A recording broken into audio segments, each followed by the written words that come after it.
중동 지역의 긴장감이 다시 높아지고 있습니다. 이스라엘과 레바논의 친이란 무장 세력인 헤즈볼라가 정면 충돌했는데요. 공격 조짐을 포착했다며 이스라엘이 선제 공습하자 헤즈볼라 역시 대규모 로켓과 드론을 앞세워서 보복에 나선 건데요. 중동의 전면전 위기가 다시 커지는 걸까요? 오늘 성일광 고려대 중동이슬람센터 연구실장과 함께 자세한 얘기 해보겠습니다. 어서 오시죠. 네, 안녕하십니까. 네, 지난 주말 이스라엘군이 선제 공격을 했습니다. 헤즈볼라도 곧장 보복 공격에 맞섰고 한 차례 공방을 주고받은 뒤에는 공격은 없는 상황인데 현재까지 상황 좀 정리해 주시죠. 네, 현재는 일단 이스라엘 선제 공격을 했죠. 예. 네, 새벽 4시 45분경이라고 합니다. 네. 이스라엘 정부 판단으로는 그날 5시경에 헤즈볼라가 일제히 이스라엘 쪽으로 로켓 공격을, 그다음 미사일 공격을 하려고 준비를 하고 있었다. 그래서 우리가 먼저 정보부가 이걸 미리 정보를 입수하고 판단을 하고 헤즈볼라가 로켓과 미사일 쏘기 위해 설치해 놓은 로켓 발사대, 그다음에 예. 로켓 등 이걸 일제히 선제 공격을 했고 전투기 한 100여 대를 띄워서 선제 공격을 했고 다 파괴를 시켰고요. 그러나 거기에 또 헤즈볼라는 대응해서 한 320기의 로켓은 일단 발사를 시켰습니다. 그것은 또 이스라엘이 요격 시스템을 이용해서 거의 다 요격을 시킨 것으로 그렇게 알려지고 있습니다. 네. 근데 지금 계속해서 긴장이 격화되고 있고 양측은 서로 때문이다 탓을 하고 있는 상황이잖아요. 이렇게까지 된 이유는 뭐라고 봐야 됩니까? 이미 헤즈볼라는 작년 10월 7일, 즉 하마스가 가자 지구에서 이스라엘 기습 공격한 이후부터 하마스를 돕기 위해서 이스라엘과 이미 저강도 전쟁을 해오고 있었습니다. 네. 그래서 이번에 전격적으로 이스라엘이 이제 대규모 공격을 한 것이죠. 이 전에도 이미 이스라엘과 헤즈볼라는 계속되었던 전쟁이 계속되고 있었고 네. 헤즈볼라 사망자 대원이 400명이 넘습니다. 그 정도로 네. 돼 있기 때문에 이미 저강도 전쟁은 이스라엘 북부에서 저강도 전쟁은 계속되고 있었고 국경 지역에 이스라엘 주민들도 많이 대피를 해 있고요. 네. 레바논 지역에 있는 레바논 주민들도 이미 국경 지역에서 많이 대피를 해 있습니다. 그래서 거의 준전시 상태였다 이렇게 말씀드릴 수 있죠. 그러면은 이번 교전은 전면적으로 좀 번지지 않았습니다만 더 좀 불씨가 강화될 가능성은 남아 있는 상황이네요. 그렇습니다. 일단 헤즈볼라의 사무총장이죠. 지금 지도자가 어제 저녁에 공격 이후에 또 연설을 했습니다. 그 네. 연설 중에 들어보시면 1차 공격은 2차 공격은 끝났다. 그래서 네. 우리가 충분히 공격했다고 본다. 그리고 우리 성공했다. 그리고 이스라엘 측에서 하는 얘기는 전부 다 거짓말이다. 우리의 공격은 다 성공했다. 그러나 이것으로 만족하지 않는다면 이게 충분하지 않는다면 우리는 추가적인 공격도 할 수 있다. 이렇게 얘기는 하긴 했습니다. 그럼 헤즈볼라가 선제 타격할 조짐을 보이자 이스라엘이 공격을 했다라고 주장을 했잖아요. 네네. 그건 역시 거짓말이라고 하는 건가요? 아니죠. 그건 아니죠. 네. 그건 하산 나스랄라가 얘기했듯이 우리가 공격할 준비를 하고 있었다. 아, 공격할 준비를 하고 있었는데 이스라엘이 판단했던 시간은 이스라엘의 판단이 틀렸다. 우리는 5시 한 20분이나 정확하게 5시가 아니고 5시 이후에 공격을 하려고 그랬지 정확하게 5시는 아니었다. 그러니까 이스라엘 네. 판단은 틀렸다. 서로 지금 선전전을 하고 있는 거죠. 이스라엘 측은 헤즈볼라 그렇게 준비를 하고 있었고 그리고 헤즈볼라가 준비한 것은 우리가 충분히 다 괴멸을 시켰다고 얘기하고 있는 것이고 네. 헤즈볼라 측은 이스라엘이 지금 선전전 거짓말을 하고 있다. 우리가 발사한 것은 이미 11개의 이스라엘 군사기지를 타격을 했다. 네. 그리고 피해를 입혔다. 그리고 이스라엘이 우리 쪽에 공격한 미사일이나 이런 것들은 전부 다 우리가 위장을 해놓은 것이기 때문에 실제로 우리가 입은 피해는 거의 없다. 서로 지금 자신들이 피해는 없고 우리의 공격이 오히려 성공을 했다라고 지금 그렇게 얘기하고 있습니다. 네, 일단 이스라엘 내부 상황을 보자면 네타냐후 총리가 현재 부정부패 혐의로 재판까지 받고 있는 상황에서 이 전쟁을 내부 정치에 이용하고 하고 있다라는 지적도 있거든요. 어떻게 해석하세요? 그렇습니다. 전체적으로 나타냐 총리가 지지도가 계속 떨어지고 있고 네. 특히 이제 가자 지구에서 인질 협상을 10개월 이상 해오고 있는데요. 여기에 이제 충분히 인질 협상을 끝낼 수 있음에도 불구하고 인질 협상을 계속 끌고 가고 있는 것은 나타냐후 정부의 이제 극우 정치인들이 가자 지구에서 휴전이 이루어지면 우리는 연정을 탈퇴하겠다라는 그런 폭탄 선언을 했기 때문에 만약에 휴전을 일찍 인지 협상이 돼서 휴전이 일찍 되면 연정이 무너질 수도 있는 겁니다. 그렇기 때문에 인질 협상을 조금 계속 늦추고 있는 상황이고 그러나 헤즈볼라와의 전쟁은 좀 다르게 보는데 헤즈볼라는 충분히 이미 자신들의 2인자가 이스라엘에 암살됐거든요. 네. 그래서 보복을 하겠다고 이미 여러 차례 네. 천명을 했고요.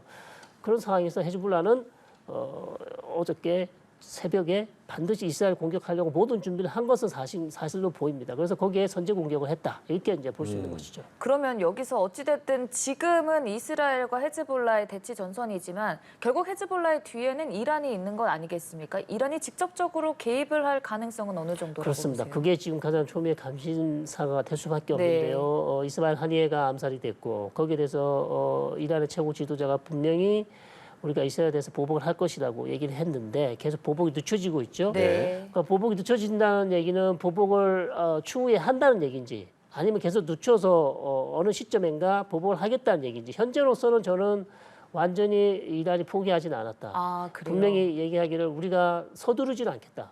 그러나 그 시점과 이스라엘에 대한 공격 수위는 우리가 결정하겠다. 그러나 절대 포기하지는 않겠다고 얘기했습니다. 그러나 또 다른 보도를 보시면 일단 우리는 이번에는 공격하지 않을 테니 헤즈볼라도 먼저 공격해라. 그래서 헤즈볼라가 일단 사전에 지금 먼저 공격을 한 것이고요. 이란은 그러나 절대 포기하지는 않았고 분명 우리가 보복을 할 것이다. 그러나 시점은 우리가 알아서 결정하겠다. 그러나 우리는 서두르지 않겠다고 얘기했습니다. 근데 네. 포기하지 않겠다는 입장만 보더라도 조금은 조심스러운 듯한 예, 모습이거든요. 가장 큰 이유는 미국의 전략 자산 아, 전개가 네. 네. 어마어마한 전략 자산이 지금 지중해 그다음에 걸프만 이쪽에 있기 때문에 이란으로서도 그것을 다 무시하고 지금 이스라엘을 공격했다가는 오히려 이스라엘의 보복과 미국의 보복이 더 크게 결국에는 예. 네, 이란에게 피해를 줄 수 있다는 그런 판단이 있는 것이죠. 네, 일단 뭐 지난 주말에 이 공방 이후에 미국은 이스라엘의 방어권을 지지한다라는 입장을 유지를 했습니다. 그리고 말씀하신 대로 항공모함 2개 전단도 중동에 잔류시키기로 했고요. 미국은 이제 이번 올해 말에 빅 이벤트가 있잖아요. 대선까지 미국의 입장은 어떻게 유지가 될까요? 미국은요 대선 전까지 중동 지역이 좀 잠잠했으면 좋겠다. 그게 가장 지금 중요하죠. 왜냐하면 대선이 워낙 좀 박빙인 대선이고요. 네. 여기서 만약 더 전선이 확전되고 또 이스라엘하고 혹시 이란하고 또 공방이 이어지면 결국 트럼프 후보의 공격의 대상이 될 수 있다는 얘기죠. 중동 지역의 외교 정책이 잘못했기 때문에 계속해서 전쟁이 끝나지 않고 있다. 그다음에 또 혹시 이란하고 이스라엘하고 전쟁이 이어지면 또 갑자기 유가가 또 급등할 수도 있는 것이고 네. 뭐 그런 것들 때문에 미국은 좀 최선을 잠잠하길 원하는 거. 그렇습니다. 예. 최선을 다해서 지금 확전되는 걸 막으려고 하는 것이죠. 네. 근데 또 이런 상황에서 하마스도 이스라엘에 대한 공격에 나섰거든요. 여기서는 또 필라델피 통로 이견이 많지 않습니까? 네. 계속 좁히지 못하고 있는 상황이에요. 그렇습니다. 그게 지금 인질 협상의 가장 큰 걸림돌로. 사실 이게 7월달, 8월달 인질 협상 때는 이런 조건이 없었거든요. 네. 나타냐후 총리가 새로 만든 조건이기 때문에 계속해서 새로운 조건을 만들기 때문에 이제 나타냐후 총리가 의심을 받는 것이죠. 그러니까 협상에 관심이 없고 협상을 하기 싫다는. 협상에 관심이 없다는 얘기 아닌가 이런 이제 비판을 듣고 있는 것인데 여하튼 이스라엘 측으로서는 필라델피가 중요합니다. 왜냐하면 그 필라델피 통로 지하를 통해서 하마스가 모든 군사 물자를 들어올 수 있거든요. 네. 그래서 그것을 막아야 하마스의 숨통을 조을 수 있다. 거기에 이스라엘군이 반드시 주둔해야 된다고 주장하고 있고 하마스 측에서는 전쟁이 끝나면 가자 지역에 있는 모든 지역에서 이스라엘군을 철수해야 되는데 어떻게 우리 땅에 이스라엘군이 주둔할 수 있겠냐.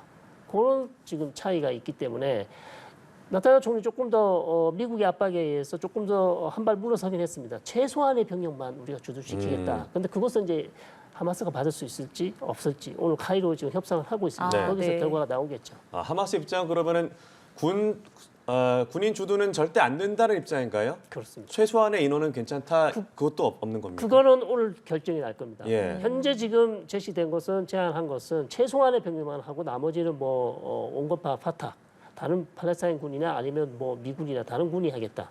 그러나 이스라엘 군이 하나도 주둔하지 않는 것은 불가능하다. 그게 지금 나타나 총리가 요구하고 있기 때문에 네. 이 주장을 하마스 즉 야흐야 시누아르 하마스의 지금 최고 지도자죠. 이 사람이 받을 수 있을지 지켜봐야 네. 되는 것이죠. 그러면 이번에 하마스 이스라엘 사태가 벌어지기 전의 상황은 좀 어땠습니까? 하마스 이스라엘 사태가 벌어지기 전 상황은 즉 최근에 하마스가 로켓을 쐈죠. 예. 그 전에는 계속해서 협상을 하고 있었고요.